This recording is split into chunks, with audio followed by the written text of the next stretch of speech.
না। কেন আমাদের সময় হয়ে ওঠে ফেসবুক, ইনস্টাগ্রাম, ডিজনি প্লাস, কেন কিসের জন্য তার বাবা মায়ের সঙ্গে ওই কখনো একবার কল করে বলতে পারি না যে বাবা তুমি ওষুধ করে ঠিক মতো খেয়েছিস না, কখনো তো মাকে বলতে পারি না যে মা তুমি আজকে ভালো আছে কিনা। তাহলে বিদ্যুৎ পক্ষ কেন আপনারা বলছেন যে এখানে মানুষ সুশিক্ষার দোষ আছে? মানসিকতার দোষ নেই, এটা সন্তানের মানসিকতা। একটা সুশিক্ষা মানুষ, সুশিক্ষিত মানুষ কিন্তু কখনো তার সুশিক্ষা মানুষ কিন্তু কখনো তার মানে কখনো তার মানসিকতাকে ঠিক যদি করে তাহলে কিন্তু সেই মানসিকতাই তার ঠিক হবে। মানে সাধারণত একজন সাধারণ মানুষ কিন্তু 45 দিন এবং পর্যন্ত ব্যথা সহ্য করতে পারে। আর আমাদের এখানে বসে থাকা হাজার হাজার জন্মদাত্রী মালিক মাগুলো 56 দিন এবং পর্যন্ত ব্যথা সহ্য করেছে।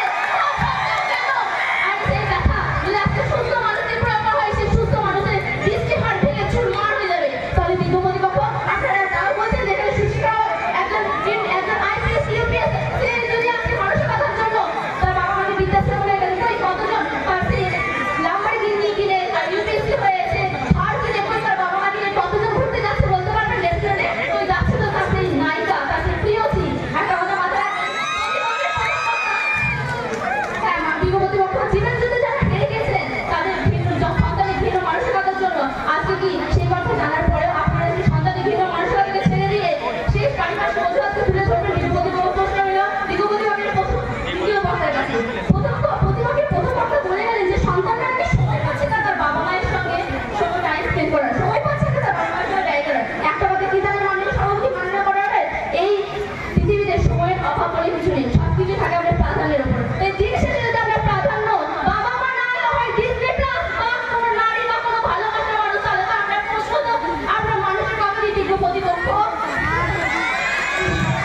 সন্তানের সুশিক্ষার অভাবকে দায়ী করে গেলেন আমার প্রতিপক্ষের প্রথম বক্তা, কিন্তু তিনি এটা বুঝে গেলেন না যে মানসিকতা সুশিক্ষার জন্য প্রভাবিত হচ্ছে। মাননীয় সভাপতি কোনো কিছু যদি আপনি দূষিত হয় না, একজন মানুষ যদি সিগারেট টেনে বলে সিগারেটের ভিতরে নিকোটিনের জন্য আমার ক্যান্সারে আমি আক্রান্ত, এতে ধূমপানের কোনো দোষ নেই, তাহলে কি এটা ব্যাপারটা নিতান্তই হাস্যকর নয়?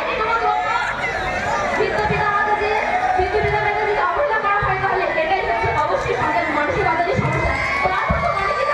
একটা পিতা মাতার অসহায়ত্ব, যে পিতা মাতা ঘরের কোণে বসে গৌড়ে গৌড়ে কান্নাকাটি করে বলেন যে আমার ছেলেটা তো আমাকে দেখতে এলো না। কাঁদো না, তাড়াতাড়ি বলো।